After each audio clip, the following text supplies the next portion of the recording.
என்னக்கா பண்ணிட்டு இருக்கீங்க? சும்மா வாட்ஸ்அப் பார்த்துட்டு இருக்கிறேன். சரிக்கா. என்ன வனிதா பண்ற? சும்மா கடுப்படிக்காதண்ணே.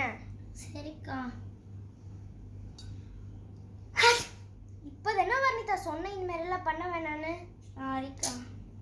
சும்மா கழுத்துலேயே வந்து தும்பிட்டு இருக்கிற. சாரிக்கா.